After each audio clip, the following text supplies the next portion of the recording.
भोजपुरी संगीत के मशहूर गायक विजयलाल यादव से हमारी खास मुलाकात हुई, जिसमें उन्होंने अपनी संघर्ष और सफलता की प्रेरणादायक कहानी साझा की। विजयलाल यादव ने बताया कि उन्होंने कक्षा 4 से ही अपने पिता के साथ विरहा गाना शुरू कर दिया था। रात में कार्यक्रमों के बाद सुबह परीक्षा देने के लिए निकलना और गाजीपुर से घर लौटने के लिए घोड़ा गाड़ी का सहारा लेना उनकी दिनचर्या का हिस्सा था।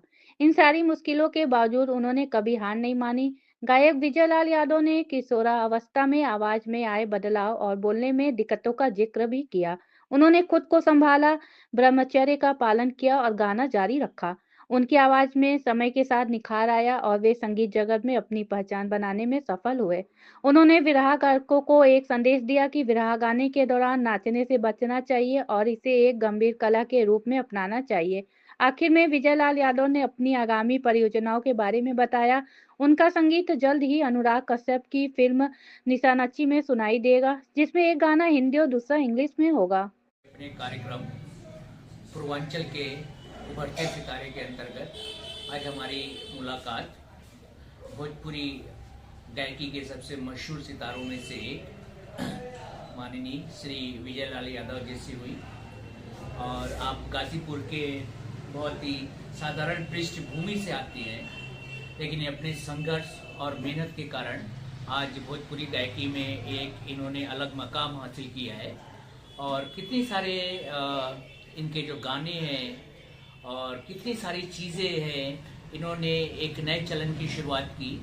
भोजपुरी गायकी की जो अपनी एक परंपरागत शैली है वो तो इन्होंने थामे रखा, लेकिन जनता जिस तरह से वेस्टर्नाइज हो रही थी उसको रखते हुए एक फ्यूजन वर्क किया है। और अभी ये काफ़ी व्यस्त है, बहुत सारे प्रोजेक्ट है और मैं आपसे रूबरू कराता हूँ। कैसा रहा उसके बारे में कुछ संक्षेप में बताएं। जी, सबसे पहले आपके चैनल के माध्यम से जो भाई हमें देख रहे हैं जी, मैं विजयलाल यादव बहुत बहुत आपका अभिनंदन स्वागत करता हूँ और नए वर्ष की बहुत बहुत हार्दिक शुभकामना देता हूँ। और बहुत बड़ा खूबसूरत सवाल आपका था।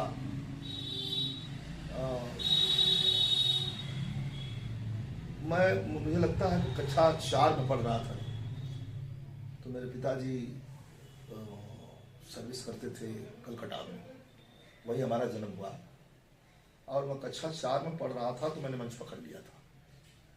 बेसिकली पिताजी हमारे गाते थे और उनके साथ साथ हम भी गाते गाते गाते गाते गाते गाते हाई स्कूल में जब पहुंचा तो अब रात भर कार्यक्रम करना, फिर इसके बाद एग्जाम में बैठना,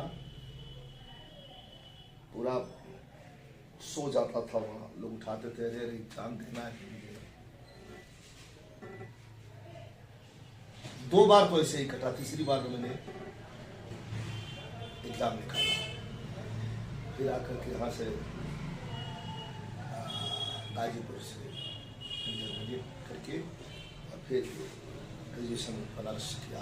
प्रोग्राम चलता रहा, प्राइवेट फार्म के अपना कार्यक्रम चलता रहा। तो उस जमाने में मैं जिस जमाने की बात आपको बता रहा हूँ, लगभग आज के 25 साल पहले, तो हमारी जो 24-25 की हुआ करती थी, रास्ते नहीं थे तो टूटे फूटे थे और संसाधन चलने का बहुत कम था भी तो इक्का दुक्का। घोड़ा गाड़ी हमारे गाजीपुर में चलती थी, जिसको लोग इक्का कहते थे, इक्का टमटम गाड़ी। वो अगर मिल जाए हम लोग लटक पटक के अपना कुछ दूर चले जाते थे। 4-5-6 आदमी की टीम होती थी।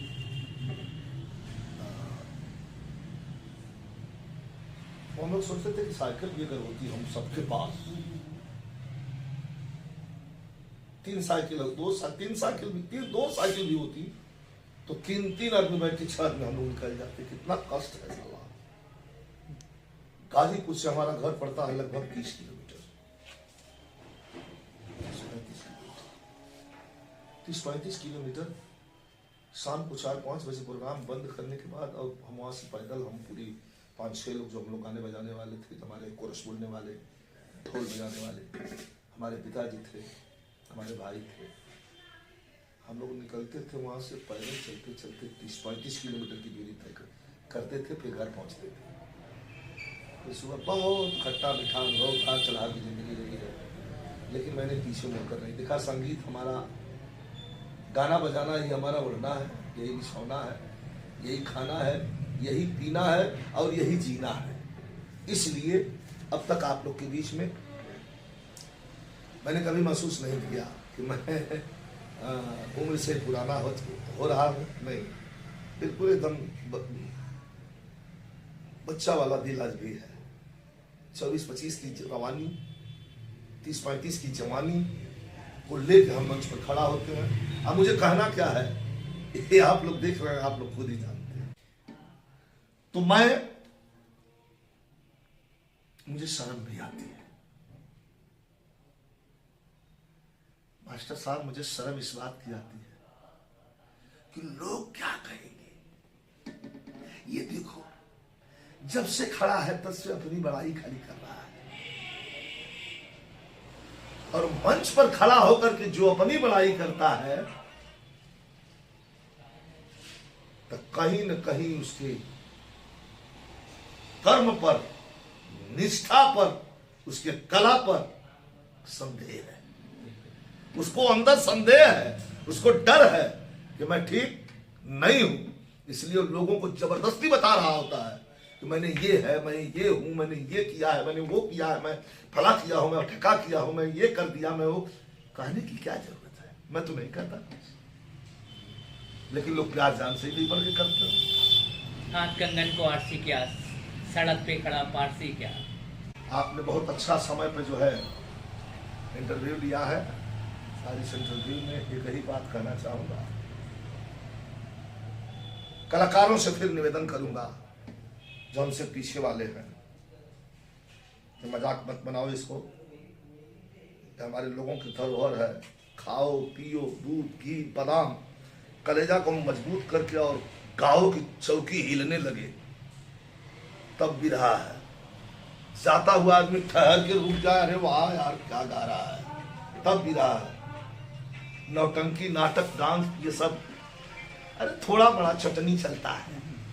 दाल में नमक पड़ता है कि नमक में दाल पड़ती है, आप हमको बताओ। सही, दाल में नमक डाला जाता है ना, और इतना नमक हो उसमें एक कलछुल दाल डाल दिया जाए तो क्या उसकी स्थिति होगी, चौपट। तो इसके लिए थोड़ा सा, अरे राम कैलाश दादा थे, थोड़ा सा उठान देते थे, थोड़ा सा ठुमुक देते थे, रामदेव गुरु जी थोड़ा सा ठुमुक देते थे, हम भी कभी कभी मंच पे थोड़ा सा अपना एक्शन के रूप में ठुमुक देते हैं, वो अलग चीज है। और आप कोई गीत गा के और कमर घूम घूम के नाचो कि मेरा आगे तो देख लिया पोजीशन, ये मेरा पीछे भी देख लो, ये बिरहा के लिए निंदनीय है। बिरहा इससे बिरहा का कोई सरोकार नहीं है ना, लेना देना है। बिरहा गाना पड़ता है, बिरहा को सजाना पड़ता है, बिरहा को तड़तड़ाना पड़ता है कि बादल गिर जाए, वो बिरहा। तो अपने भाइयों से कहूंगा जो हमारे शिष्य हैं, हम जानते हैं हमारी बात से कुछ लोगों को बुरा भी लगेगा, कुछ लोग गाली भी देंगे सुन के, देखना अभी न चले खातिर मैंने बिल्कुल करो नाचा तो न चले, मतलब बिरहा में जैसे ठुमकल जला वैसे ना ठुमकबा। नाचिए देखना है तो लोग बुला नहीं लगे ऑर्केस्ट्रा, सही बात। तो फिर बिरहा क्यों बुलाएंगे, यही सब है। सर आखिर में चलते चलते अपने दर्शकों को जो है 2 लाइनें बिरहा की सुनाते हुए। एक गीत हमारी खां साहब ने गाया था, नुसरत फतेह अली खां साहब ने।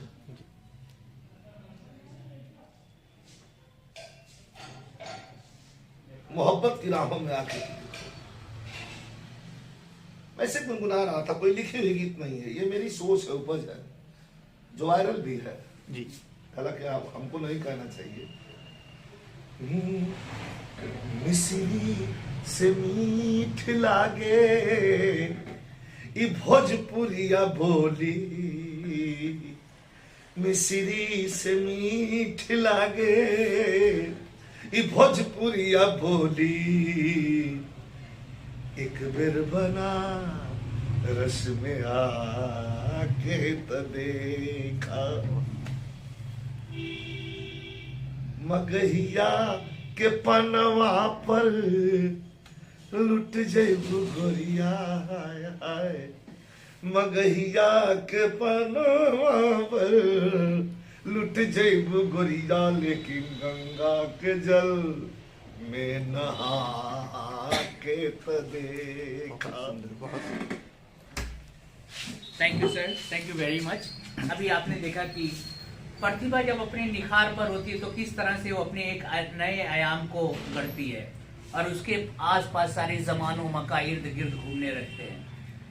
और आपने देखा कि एक छोटी सी पृष्ठभूमि से प्रिया सम्राट किस तरह से अपना जलवा उन्होंने बिखेरा और उन्होंने एक बहुत ही अच्छी, बहुत ही मूल बिंदु का उन्होंने चर्चा किया कि हर कला का अपनी एक डेफिनेशन है, अपने एक अस्तित्व है, उसका कुछ मूल तत्व और मूल सार है। बिरहा के भी अपने है, लेकिन कुछ लोग बिरहा के मुख्य बिंदु पे ध्यान केंद्रित ना करते हुए उसको मनोरंजक बनाने के लिए, जो कि उनकी सोच है, उसमें कुछ ऐसी चीजें का समावेश करते हैं जिससे कि बिरहा की जो मेन तत्व है वो ऊपर नहीं आ सकता।